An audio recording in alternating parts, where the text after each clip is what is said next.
Matagumpay na naisakatuparan ang launching ng project laban sa illegal na gamit, terorismo at sama ng loob o project ligtas sa pangunguna ng Divilacan Municipal Police Station na may layuning magpalakas ang proteksyon sa kabataan at sa buong komunidad na ginaganap sa Community Center ng Barangay Dimapula, Divilacan, Isabela. Patrolwoman Jerilyn Colico, ibalita mo. Matagumpay na isinagawa ang launching ng project laban sa iligal na gamit, terorismo at sama ng loob o Project Ligtas sa pangunguna ng Divilacan Municipal Police Station sa pamumuno ni Police Lieutenant Edward Corameng, Deputy Chief of Police noong ika-11 ng Hulyo nitong taon sa Community Center ng Barangay Dimapula, Divilacan, Isabela. Katuwang sa aktibidad ang Divilacan National High School sa pangunguna ni Ginang Marian Perucho, Teacher 3 at ang pamalang bayan ng Divilacan na kinatawan ni Ginoong Saldi Celeste para kay Punong Bayan, Honorable Florita C. Bulan. Ang aktibidad ay nilaukan ng humigit kumulang 200 kabataang mag-aaral mula grade 9 hanggang grade 12 ng Divilacan National High School. Sinimulan ang programa sa pamamagitan ng panalangin at pambansang awit na ipinalabas sa audiovisual presentation.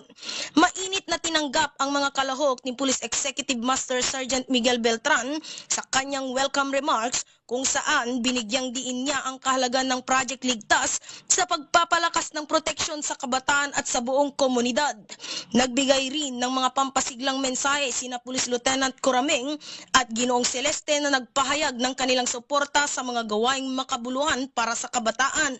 Kasunod nito ay isinagawa ang mga seryeng talakayan na pinangunahan ng mga piling tauhan ng PNP kung saan tinalakay rito ang patungkol sa RA 9165, Anti-Terrorism Awareness, Mental Health Awareness, RA 7610 at anti-bullying. Upang lalong mapasigla ang mga kalahok, isinagawa rin ang mga paligsahan gaya ng parlor games, poster making at slogan contest na nagtampok sa pagkamalikhain at mensaheng makabuluhan para sa kabataan.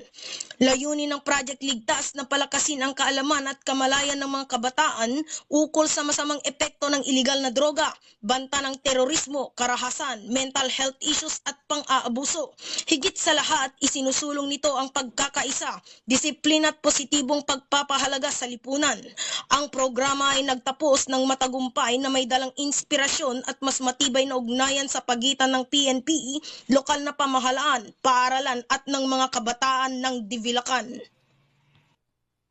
Mula dito sa Lambak ng Cagayan, ako ang inyong Police News Network Correspondent, Patrolwoman Jerilyn Colico, alagad ng batas, tagataguyod ng Balitang Pulis.